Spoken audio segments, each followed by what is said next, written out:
Yes dear students, last lecture में हम लोगों ने electrical and thermal analogy discuss किया था और उस लेक्चर में डिस्कस करने के बाद हमने पैरेलल एंड सीरीज कनेक्शन को भी देख लिया था। आइए आज हम कुछ न्यूमेरिकल उसके बेस पे करेंगे। इस चैप्टर से गेट में हर साल किसी न किसी सेट में आपको क्वेश्चन ज़रूर मिलेगा। हर साल एक क्वेश्चन ज़रूर मिलता है और क्वेश्चन बहुत आसान होता है। आप लोगों को जो मैंने एजम्पशन बताया है उस पर और कॉन्सेप्ट पे ध्यान रखना है, आपका क्वेश्चन बन जाएगा। आइए एक क्वेश्चन को देखते हैं। देखिए क्वेश्चन दिया है study one dimensional heat conduction, मतलब स्टडी मतलब हीट ट्रांसफर रेट आपका कांस्टेंट है और वन डायमेंशनल है और हमारे पास दो स्लैब है। एक स्लैब की वैल्यू 20 वोट पर मीटर केल्विन है और दूसरे स्लैब की जो वैल्यू है वो 100 वोट पर मीटर केल्विन है। एक फेस का टेम्परेचर जो है 130 दिया है और दूसरे फेस का टेम्परेचर जो है 30 डिग्री सेल्सियस दिया है। एक फेस की जो लेंथ है थिकनेस वो 0.1 दिया है, दूसरे फेस की जो थिकनेस है वो 0.3 दिया है और आपसे वो इंटरफेस का टेम्परेचर पूछ रहे हैं। मतलब जिस पॉइंट पे वे दोनों पॉइंट अटैच है उस पॉइंट पे आपको इंटरफेस टेम्परेचर कैलकुलेट करना है। कंडीशन ये दी है उसमें कि कॉन्टैक्ट रेजिस्टेंस 0 है। इसका मतलब क्या है, पूरा सरफेस 100% सरफेस कॉन्टैक्ट में है। तो आइए इस क्वेश्चन को सोल्व करेंगे। पहले आप 1 मिनट पॉज करके अपने आप से कोशिश कीजिए, उसके बाद आप सॉल्यूशन देखिएगा। तो आई होप आप लोग ट्राई करेंगे इसको। चलिए मैं करा देता हूँ, आप लोग पॉज करने के बाद ही देखिए, ठीक है? ओके, देखिए मैं इसको सोल्व करने के लिए क्वेश्चन को रब कर देता हूँ, आप थोड़ा देखिए इसको।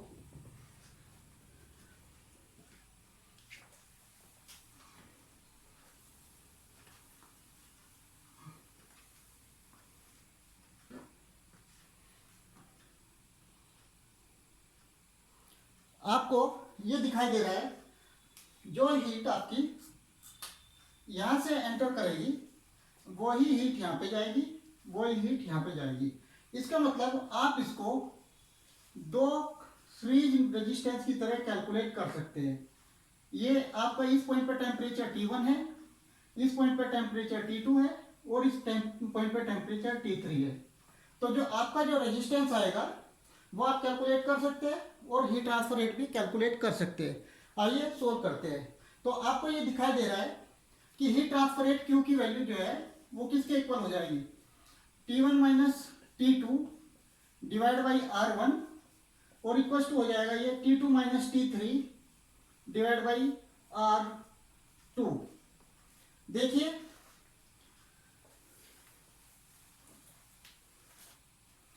अब देखिए आपके पास, मैं इसको भी रब कर देता हूं।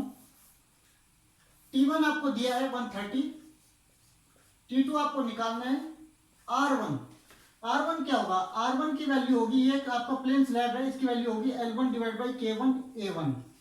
तो ये हो जाएगी L1 divide by K1 A1 equal to T2 minus T3 आपको दिया 30 divide by L2 divide by K2 A2। अब देखिए ये L1 है, यहाँ पे ये जो आपने क्वेश्चन नोट किया होगा इसमें ये L2 है और आपका A1 A2 जिस एरिया से हीट एंटर कर रही है, तो जितना एरिया यहाँ पे है आपका उतना ही एरिया हर जगह होगा, क्योंकि ये सीरीज में है तो सीरीज में आपका एरिया सेम होता है। तो एरिया सेम होने की वजह से ये यहाँ पे एरिया कट जाएगा। तो आपके पास क्या बचेगा, ये बचेगा L1 डिवाइड बाई K1 और इधर बचेगा L2 डिवाइड बाई K2। आप यहाँ से L1 K1 की वैल्यू रख के T2 की वैल्यू निकाल सकते हैं। आप कमेंट बॉक्स में मेरे को T2 की वैल्यू निकाल के बताइए कितनी आएगी। चलिए नेक्स्ट क्वेश्चन हम देखते हैं। यस देखिए सेकंड क्वेश्चन ये रहा आपके पास। इसमें आपके पास one dimensional heat flow rate है, steady state one dimensional heat flow rate है। और इसमें क्या दिया है, दो आपकी बॉडी है जो कि सीरीज में कनेक्टेड है, K1 एंड K2 जिनकी थर्मल कंडक्टिविटी है। एक इंटरफेस का टेम्परेचर T1 है, दूसरे इंटरफेस का टेम्परेचर T2 है और दो जो बीच का इंटरफेस है उसका एक पॉइंट पे टेम्परेचर T3 शो कर रहा है, एक पॉइंट पे टेम्परेचर T4 शो कर रहा है। आपको ये बताना है इनमें से कौन सा ऑप्शन आपका करेक्ट है। तो ऑप्शन आपके है T3 is greater than T4, option B है आपका T3 equal to T4, option C है T4 is greater then T3 and option D आपका है इनसफिशिएंट डाटा। तो आपको अपना कॉन्सेप्ट यूज करके ये बताना है इसमें से कौन सा क्वेश्चन सही है। आप इसका आंसर मुझे कमेंट बॉक्स में कमेंट करके बताइएगा। देखिए नेक्स्ट क्वेश्चन आपकी स्क्रीन पे ये है, ब्लैक व्हाइट बोर्ड पे मैंने ये लिखा है।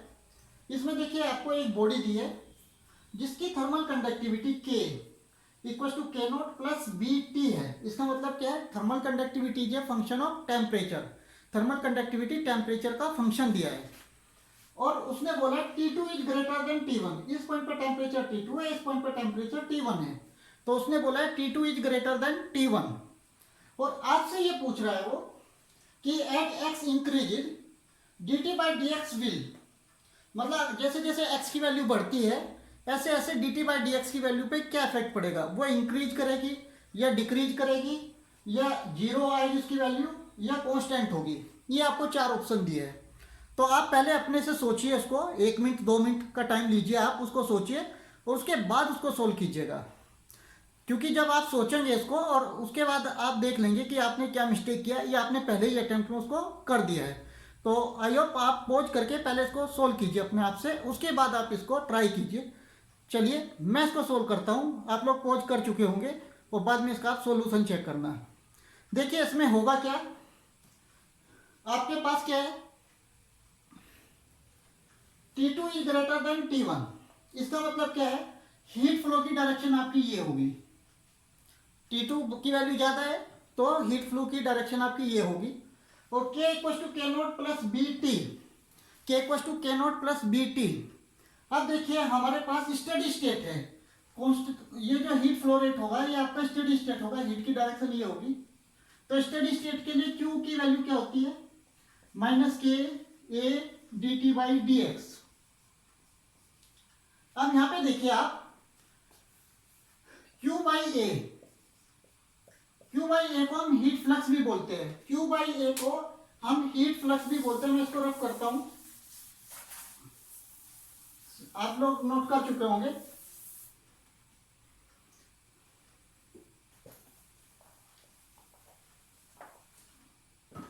देखिए यहां पे Q बाई ए की वैल्यू आपकी माइनस के D T by D x, तो माइनस का तो मैं सिग्निफिकेंस आपको बता ही चुका हूं पहले।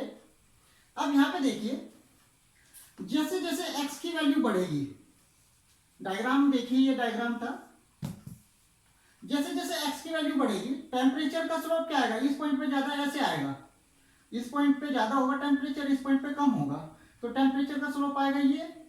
जैसे जैसे x की वैल्यू बढ़ेगी तो t की वैल्यू बढ़ेगी, x के बढ़ने पे t की वैल्यू आपकी बढ़ेगी और जब t की वैल्यू बढ़ेगी तो k क्या दिया आपका, k naught plus B T.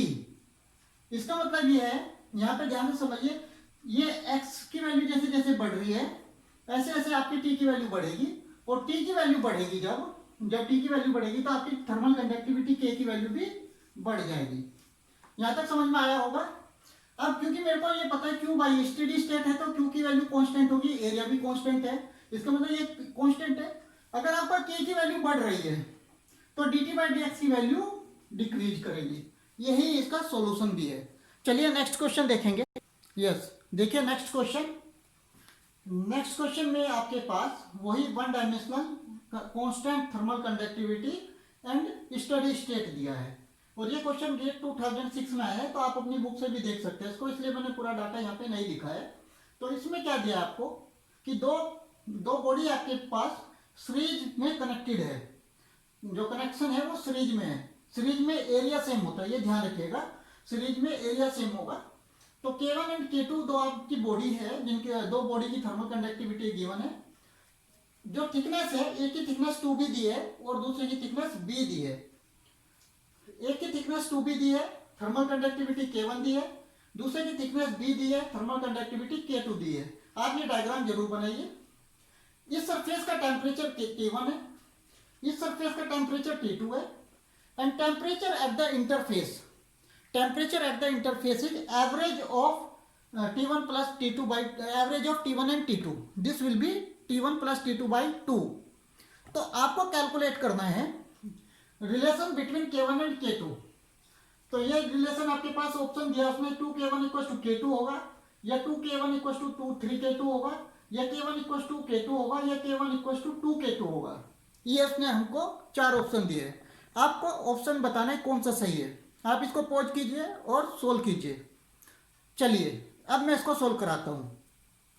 देखिए मैं आपको सॉल्यूशन नहीं बता रहा हूँ, आपको प्रोसीजर बताऊंगा।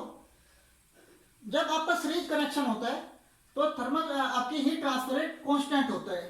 तो मैं यहाँ पे लिखता हूँ, तो आपका Q इक्वल टू क्या हो जाएगा, T1 minus T interface divide by, मैं लिख देता हूँ यहाँ पे T1 minus T interface divide by R1। R1 क्या है, इस बॉडी का रेजिस्टेंस है, थर्मल रेजिस्टेंस। और ये किसके इक्वल होगा, T interface minus T2 divide by R2। देखिए मैंने आपको जब रेजिस्टेंस कैलकुलेट करा रहा था, मैं सीरीज में ये बताया था T1 minus T2 divide by R1 equal to T2 minus T3 divide by R2 और equal to T1 minus T3 divide by R1 plus R2। ये जो T1 था ये पहली बॉडी का टेम्परेचर है, T2 इंटरफेस का टेम्परेचर है और T3 लास्ट बॉडी का टेम्परेचर है। इसमें T1 और T2 आपका चेंज कर दिया है, तो यहाँ पे आपका टेम्परेचर T1 है, यहाँ पे आपका टेम्परेचर T2 है और ये T इंटरफेस है। तो T इंटरफेस की जो वैल्यू है वो है T1 plus T2 divide by 2। आप इसमें इन दो में 1 मिनट,